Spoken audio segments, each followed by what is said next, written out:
হেই everyone, good evening. কেমন আছো সবাই? আজকে এখন বাজে বেলা 3টে। তো আমাদের রান্না, খাওয়া, স্নান সব কিছু শেষ। এখন আমরা 3জনে বসেছি গল্প করতে। তো মেয়ের এদিকে ইচ্ছা হচ্ছে সে আজকে রান্না করবে, সে আজ শেফ হবে। তো মামা পাপাকে বসিয়েছে অ্যাজ এ কাস্টমার, এখন সে রান্না করতে বসেছে।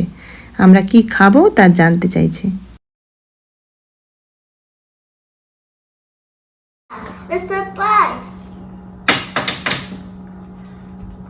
তোর কিচেনের ওই কুকটপটা দিয়ে এখন আর আওয়াজ হয় না তো? আবার সবাই দাঁড়া। তোর রান্নাঘরটা আমার রান্নাঘরের থেকে বেটার, জানিস তো মামা? তাই যে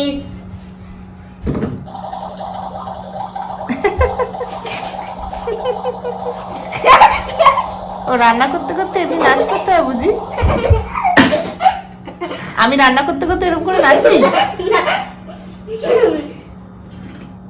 ড্রিঙ্কস আছে, ড্রিঙ্কস।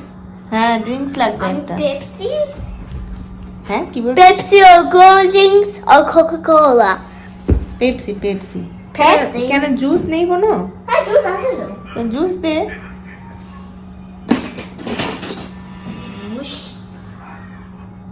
স্ট্রবেরি, পাইনাপেল আর বাবা অনেক কিছু আছে। অরেঞ্জ অরেঞ্জ হলেই হবে, অরেঞ্জ। অরেঞ্জ হবে। হুম।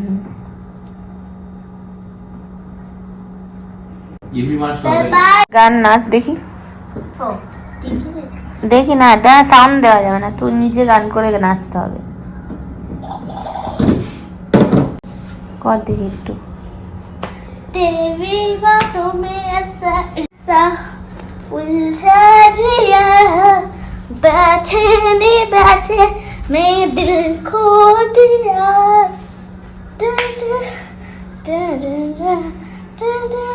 ওরে বাবা রে,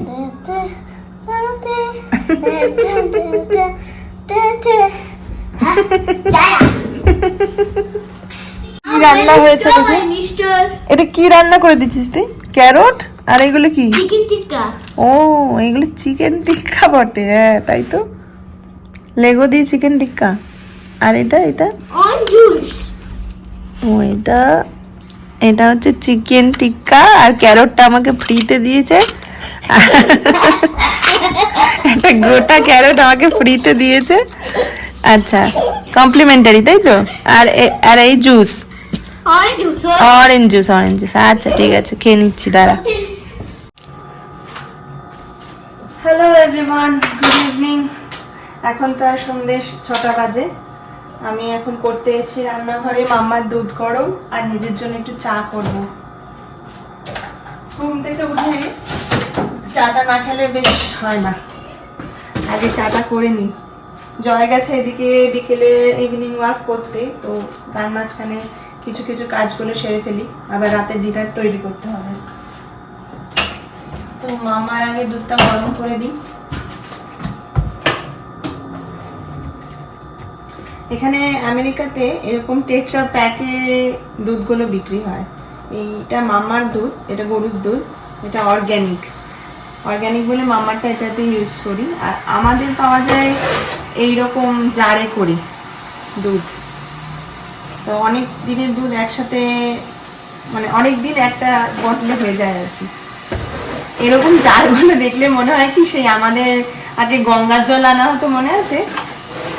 ওই দক্ষিণেশ্বর থেকে যখন গঙ্গার জল তুলে আনতাম তখন এরকম করে একটা পট কিনে নেওয়া হতো। তো এই জারগুলো ঠিক সেই রকমই দেখতে। আগে এটা মামার দুধটা আগে গরম করে নিই। আজ সকালে থেকে একটুও ব্লগ করা হয়নি, আসলে রবিবার, ঘুম থেকে দেরি করে উঠেছি, কাজও ছিল প্রচুর, একটুও কিছু করা হয়নি। রবিবার বলে যা হয় আর কি, কিন্তু রবিবার হলে কিন্তু স্পেশাল কিছু রান্না করিনি। সেই সকালবেলা ফুলকপি আলু দিয়ে তরকারি করেছি আর ডাল করেছি, মামার মাছ করেছি। তো এখন হয়ে গেছে মামার দুধ গরম, এবার আমার চাটা করবো। এখানে জলও কিনে খেতে হয়, এই যে এইরকম বটলেই জল কিনতে পাওয়া যায়। তো এরকমও নিয়ে আসা যায়, আবার বটলেও জল পাওয়া যায়, ছোট ছোট বটলেও পাওয়া যায়। তো আমরা ছোট বটলটাই বেশি ইউজ করি। ট্যাপ ওয়াটার মানুষে এখানে ইউজ করে না রান্নার জন্য।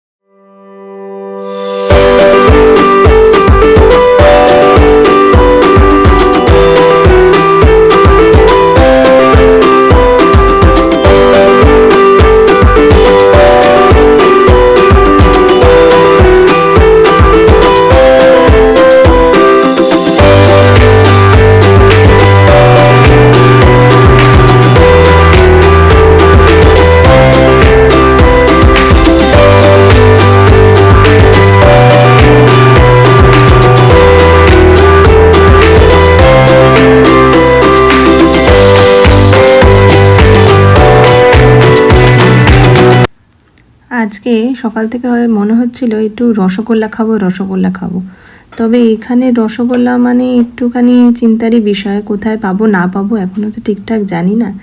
তাই ভাবলাম বাড়িতেই একটু বানিয়ে নিই। আসলে আমার ছোটো কাকিমা মানে আমার মণিমা খুব সুন্দর বাড়িতে রসগোল্লা বানায়, তো দেখতাম কি সুন্দর সুন্দর বানাতো জানেন না।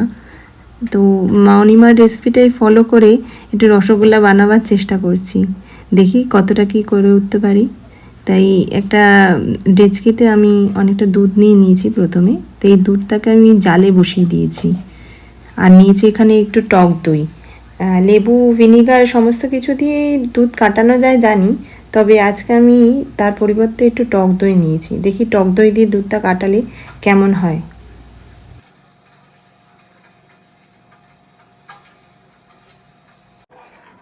এবার দুধটা বসাতে দিয়ে দুধটা জাল দেওয়ার জন্য অপেক্ষা করছি।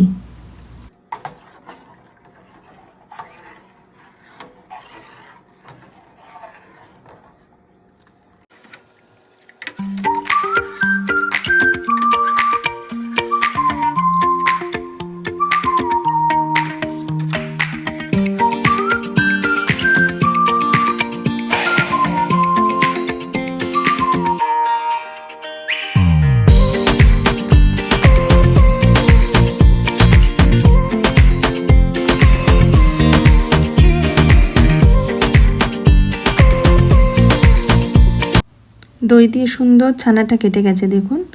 এবার ছানাটাকে আমি একটা পরিষ্কার কাপড়ের মাধ্যমে ছেঁকে নিচ্ছি।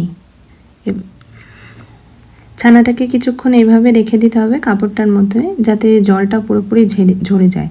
কিন্তু ছানাটাকে চিপবে না, চিপলে ছানাটা শক্ত হয়ে যায়, তাহলে রসগোল্লাগুলো শক্ত শক্ত হবে। তাই কোনো রকম না করে ওটাকে জাস্ট ছেঁকে রেখে দিতে হবে।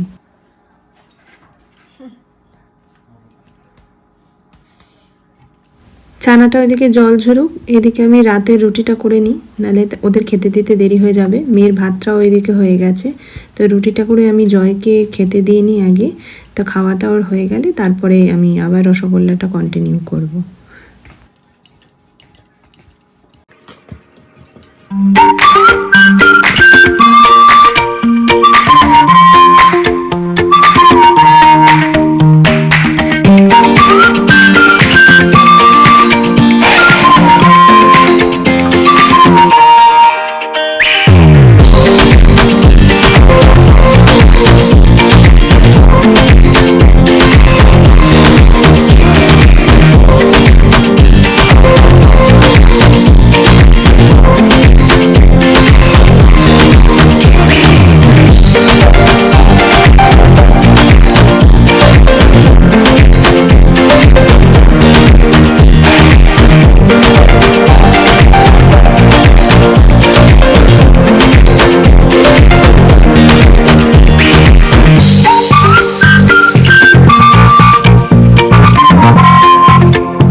এতক্ষণে ছানাটার জল আশা করি ঝরে গেছে। এবার ছানাটাকে একটা পাত্রের মধ্যে নিয়ে সেটাকে একটা ঘি দিয়ে মাখতে হবে।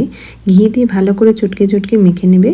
মেখে নিয়ে সেটাকে একটা বল বল শেপ করে নিতে হবে কতগুলো, মানে যতগুলো রসগোল্লা হয় আর কি। আমার অল্প ছানা, তাই অল্প রসগোল্লা হবে। বেশি করে করতে চাইলে বেশি করে ছানা কাটাতে হবে। তো সেই মাপ অনুযায়ী বল বল করে নিতে হবে, কিন্তু বলগুলোকে দেখতে হবে এমনভাবে গোল পাকাতে হবে যাতে ক্র্যাক না হয়। ক্র্যাক দিলে ওই যখন আপনারা রসে চোবাবেন না, তখন ওইগুলো অটোমেটিক্যালি ফেটে যাবে রসগোল্লাগুলো। তাই এগুলোকে ভালো ভালো করে গোল গোল করে পাকাতে হবে। দেখুন আমি এভাবে কতগুলো বলের মতন করে রসগোল্লাগুলোকে বানিয়ে নিয়েছি। এবার এগুলোকে আমি মিষ্টি দেওয়া জলে, ফুটন্ত জলে আর কি, জলটা ফুটোতে দিয়েছি পাশে, সেই জলের মধ্যে ছেড়ে দেবো। ও আচ্ছা, আর একটা জিনিস, যে জলটা নেবেন সেই জলটার মধ্যে প্রায় অর্ধেকের বেশি মিষ্টি দেবেন, আর সাথে দেবেন কটা এলাচ গুঁড়ো। এলাচ গুঁড়ো দিলে মিষ্টির রসের যে ফ্লেভারটা ওটা খুব ভালো হয়। এবারে জলটা ভালো মতন ফুটে গেছে, দেখুন টকবক টকবক করে ফুটছে। এবার আস্তে আস্তে ওই বলগুলো এই জলের মধ্যে ছেড়ে দিতে হবে।